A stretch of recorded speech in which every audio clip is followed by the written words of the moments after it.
એમણે બાળકોને સાંભળ્યા છે, સંભાળ્યા છે. ભાવનગરની અંદર પ્રભુ સાંઈ મહારાજની 62મી જન્મ જયંતિ 1982માં ઉજવાઈ, ત્યારે લગભગ 25,000 હરિભક્તો એ વ્યક્તિગત દર્શન માટે થતા. અને બપોરના લગભગ 12:30 પોણા 1 વાગે સભા પૂરી થઈ પછી આ વ્યક્તિગત દર્શનની લાઈન ચાલુ થઈ. એની અંદર બધાના માથે હાથ મૂકતા પોણા 2 વાગ્યાનો સમય થયો. હજી પણ લાઈન તૂટતી નહોતી. તે વખતે એક બાળક એ પ્રભુ સાંઈ મહારાજ પાસે આવ્યું અને એણે પોતે ચબરજી બાપાને હાથમાં ધરી અને પેન્સિલ આપી કે બાપા આની પર મને તમારા હસ્તાક્ષર કરી આપો.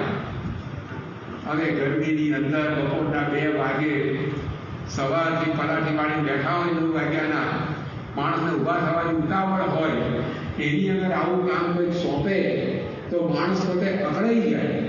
પરંતુ પ્રભુ સ્વામી મહારાજે પોતાની જન્મ જયંતિના દિવસે ઊંચા સિંહાસને બેઠા હોવા છતાં એ નાનકડા બાળકનો મનોરથ પૂરો કરવા એ ચિઠ્ઠી હાથમાં લીધી અને એની ઉપર પોતાના હસ્તાક્ષર કર્યા. તો એમણે ક્યારે પણ બાળકોને નાના ગણ્યા નહોતા. એમણે બાળકો માટે આવો સમય આપ્યો. એ બાળકોની રજૂઆત એમણે સાંભળી છે. પ્રભુ સ્વામી મહારાજ આગળ તો ધુરંધર વક્તાઓ આવીને પ્રવચનો કરતા, તેમ છતાં પ્રભુ સ્વામી મહારાજ બાળ સભાઓની અંદર બાળકોની કાલી એની ભાષાની અંદર તથા પ્રવચનોને ધ્યાનપૂર્વક સાંભળતા. પ્રભુ સ્વામી મહારાજ આગળ દુનિયાના ટોચના કલાકારો આવીને ગાતા, વાજિંત્રો વગાડતા. તેમ છતાં પણ એ પ્રભુ સ્વામી મહારાજ બાળકો જેવું આવે તેવું ગાય વગાડે, પણ એને પ્રેમપૂર્વક નિરખતાને રાજી કરતા. તો આપણે પણ વાલીઓએ સંસ્કાર આપવા માટે પહેલાં તો એ બાળકો પાસે સમય કાઢવો પડે. તો પછી બાળકોના જીવનની અંદર એ પ્રકારે સંસ્કારોનું સિંચન થાય. વર્તમાન કાળે પરમ પૂજ્ય મહંત સ્વામી મહારાજ એમના જીવનમાં પણ આપણે જોઈએ છીએ તો એમની ઉંમર તો અત્યારે 91 વર્ષની, અને તેમ છતાં પણ જ્યારે બાળકોને મળતા હોય ત્યારે આ પેઢીગત અવકાશ, જનરેશન ગેપ એ સદંતર ઘૂસાઈ ગયું આપણને લાગે. બાળક સાથે બાળક જેવા થઈને એની બધી મનોકામના પૂરી કરે. બાળકોને જોવાની એક આગવી દ્રષ્ટિ એમની પાસે છે. તારીખ 29/6/2017ના દિવસે મહંત સ્વામી મહારાજ એટલાન્ટા અમેરિકાની અંદર હતા અને એ વખતે મહંત સ્વામી મહારાજની હાજરીમાં બાળ સભા યોજાયેલી. અને બાળ સભાની અંદર બાળકોએ મહંત સ્વામી મહારાજને પૂછ્યું કે સ્વામી, આપ અમારા જેવા નાના નાના શિશુઓને, બાળકોને કઈ દ્રષ્ટિથી જુઓ છો? ત્યારે મહંત સ્વામી મહારાજ બોલેલા કે યુ આર નોટ કિડ્સ, તમે કોઈ બાળકો નથી. તો શું છે? તો મહંત સ્વામી મહારાજે કહ્યું કે હું તમને બધાને યોગીજી મહારાજ અને પ્રમુખ સ્વામી મહારાજ રૂપે છું. તો એક બાળક એટલે સભા બેઠી હથપથ થતો હોય, ઊંઘી હોય, ઘણી વાર તો લાંબા થઈને રિસર્ચ થઈ જાય છોકરાઓ, કારણ કે બાળકો તો બધા અક્ષરધામના સ્વતંત્ર મુક્તો હોય, એને કંઈ સભાના શીખની પડી ના. તો એ બાળકો આવું બધું કરતા, તેમ છતાં પણ મહંત સ્વામી મહારાજની આ દ્રષ્ટિ કે આ બધા જ બાળકો એ મારા ગુરુનું સ્વરૂપ છે. મહંત સ્વામી મહારાજ 2017ના વર્ષે શિકાગોમાં પધાર્યા અને ત્યાં આગળ 13મી જુલાઈના રોજ બાળ દિન ઉજવાતો હતો. અને બાળ દિનની અંદર યોગીજી મહંત સ્વામી મહારાજે બધાને લાભ આપ્યો.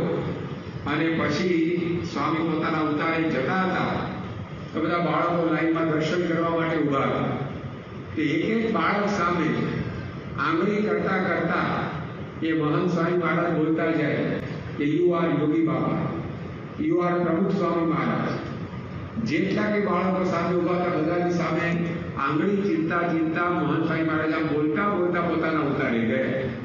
પ્રમુખ સ્વામી મહારાજ કહેતા કે બાળકો નાના છે, બાળ પ્રવૃત્તિ નાની નથી. બાળકો નાના છે, પરંતુ બાળકોને સંસ્કાર આપવાની પ્રવૃત્તિ એ નાની નથી. તો એમણે પોતાના જીવન દ્વારા શીખવાડ્યું છે. ઘણીવાર બાળકોને આપણે ગણતા જ ના હોય, વાલીના મનની અંદર એની કોઈ મહત્તા ના હોય. શબ્દ શું આવે કે બધું પરચુરણ જેવું થયું છે.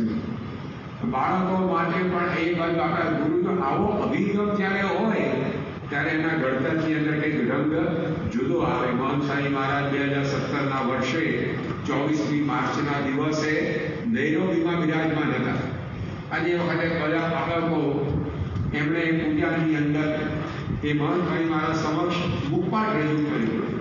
હવે મુખપાઠ રજૂ કરનારા બાળકોમાં તિલક દવેના એક બાળકને પણ મુખપાઠ રજૂ કરવાનું હતું, પણ સંજોગ વશાત એ મોડો પડ્યો એટલે પૂજા પૂરી થઈ ગઈ, પણ એને મુખપાઠ કરવાનો આવ્યો જ નહીં, એ રહી ગયો. એટલે એને ખૂબ દુઃખ થયું. એને થયું કે મેં મુખપાઠ કર્યો, બીજા બધા બાળકોએ પૂજામાં રજૂઆત કરી અને હું રહી ગયો, પણ મારે તો સ્વામી આગળ મુખપાઠ રજૂ કરવો જ છે. એટલે એ બાળક એ મહંતભાઈ મહારાજનો જે ઉતારો હતો એના બાળને બેસી ગયો. તો કોકે જોયું કે ભાઈ તું કેમ બેઠો છે? તો કે મારે સ્વામી આગળ મુખપાઠ બોલવાનો. તો કાર્યકર્તા કહે કે ભાઈ અત્યારે તો સ્વામી હવે આરામમાં ગયા, હવે મુખપાઠ રજૂ કરો કે તારે ભેડ ન પડે, એટલે તું કાલે આવજે. તો પેલો બાળક ત્યાં બેસી ગયો કે ના, હું મુખપાઠ તૈયાર કરીને આવ્યો છે, મારે મુખપાઠ બોલવો છે. અને એ વખતે લગભગ 9, સવા 9નો સમય થયો અને બાળકને બેસી ગયો. અચાનક એ સ્વામીના ઉતારાનું બારણું ખોલ્યું અને ખોલ્યું તો સામે સ્વામી પોતે ઉભા હતા. એટલે પહેલા બધાને આશ્ચર્ય થયું કે કેમ અત્યારે? તો સ્વામીને કંઈક જરૂરિયાત પડી હશે, તો સેવકોની જરૂર પડી. એટલે એ પોતે બારણું ઉગાડી સેવકો ક્યાં છે પૂછવા માટે બારણું કરી ઉભા હતા. અને સામે પેલો બાળક બેઠો હતો.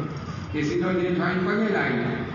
હવે સેવક સંતોને આવતા વાર લાગે ત્યાં સુધી આ બાળકે કહ્યું કે મારે આપની આગળ મુખપાઠ રજૂ કરવો છે. તો સ્વામી બાજુમાં સોફો એની પર બેઠા અને કહ્યું કે તે જે તૈયાર કર્યું એ બોલ. તે બાળકે જે કંઈ શ્લોક, સાખી, કીર્તનની પંક્તિઓ બધું કર્યું હશે બોલવા માંડ્યું. એનું મુખપાઠ બોલવાનું પૂરું થયું એટલે મનોભાઈ એના માથે હાથ મૂકીને આશીર્વાદ આપ્યા. એટલું જ નહીં, એમણે ચોકલેટ મંગાવ્યા અને મોઢામાં એ બાળકને ચોકલેટ મૂકી આપી. એટલું નહીં, ઊભા થઈને બાળકને ભેટ્યા અને પછી સ્વામી પોતે પોતાના કામની અંદર પરોવાયા. તો જે નાનો બાળક એનો પણ મનોરથ પૂરો કરવા માટે એ મહંત સ્વામી મહારાજે જાણે પોતાનું અંતર્યામીપણાનું ઐશ્વર્યવાદનું મોટા પુરુષ છે ને પોતાની મહત્તા વધારવા માટે એ પોતાનું સામર્થ્ય નથી વાપરતા, પરંતુ એ પોતાના ભક્તોના મનોરથ પૂરા કરવા માટે એ પોતાના સામર્થ્યનો ઉપયોગ કરતા હોય છે. તો આ રીતે આપણને ખ્યાલ આવે કે મહારાજથી લઈને વર્તમાન કાળે પરમ પૂજ્ય મહંત સ્વામી મહારાજ સુધીની પરંપરાએ આપણને આ રીતે સંતતિ ઉછેરનો, સંસ્કાર સિંચનનો માર્ગ બતાવ્યો છે. એમણે પોતે આ બાળકો માટે સમય આપ્યો છે. તો આપણે પણ આપણા સંતાનોને સંસ્કાર આપવા માટે રોજ મિનિમમ 15-20 મિનિટનો સમય આપવો પડે. ત્યારે સંસ્કાર એ સંપત્તિએ સચવાય. 1994માં પ્રભુ સ્વામી મહારાજ ટોરોન્ટો, કેનેડામાં વિરાજમાન હતા અને એ વખતે એમણે સભાની અંદર વાત કરી હતી કે આપણે બધા કહીએ છીએ તો ખરા, ટાઈમ ઇઝ મની, સમય એ સંપત્તિ છે. પણ પછી પ્રભુ સ્વામી મહારાજે એક વેધક સવાલ ઉઠાવેલો આશીર્વાદમાં સ્વામી કે આપણને ટાઈમ ઇઝ મની મનાય છે, પણ ચાઇલ્ડ ઇઝ મની થશે ખરું? આપણા બાળકો આપણી સંપત્તિ છે, મનાશે ખરું? સ્વામી કે ટાઈમને આપણે મની માનીએ છીએ તો ચાઇલ્ડ ઇઝ મની ક્યારે થશે? અને આપણી ખરેખર આ વાસ્તવિકતા કે આપણે જેટલું જતન આપણી 25-50 હજારની વસ્તુનું કરીએ છીએ એટલું જતન આપણે બાળકોનું નથી કરતા. મહંતસ્વામી મહારાજે ઘણી વાર કથામાં એમનો પોતાનો પ્રસંગ કહેતા કે એકવાર ગામડે પોતે વિચરણમાં નીકળેલા અને એક ભાઈ એમનું સ્કૂટર રિપેર કરતા હતા. એ સ્કૂટર રિપેરિંગ કરનારા વ્યક્તિને સ્વામીએ પૂછ્યું કે તમારો દીકરો ક્યાં છે? તો પેલા જવાબ ફરતો હશે ક્યાંક. હવે સ્કૂટરની મરામત કરવાનો એની પાસે સમય હતો, પરંતુ પોતાના બાળકોના મનની મરામત કરવાનો એની પાસે સમય નહોતો. તો જો આપણને 25-50 હજારની વસ્તુ એ આપણા જીવતા જાગતા બાળક કરતાં વધારે મહત્વની થઈ ગઈ છે. મોબાઈલ ફોનને ચાર્જ કરવાનું આપણે દિવસમાં એકવાર ચૂકતા નથી. તો એ 50-1,000 રૂપિયાનું ડબલું એ ડિસ્ચાર્જ ન થઈ જાય એનું ધ્યાન માણસ રાખે છે, પરંતુ પોતાના બાળકોની બેટરી ત્યાં સમાજના કલુષિત વાતાવરણની અંદર ડિસ્ચાર્જ થાય છે એને ફરી ચાર્જ કરવા માટે મારે એને શાસ્ત્રોનું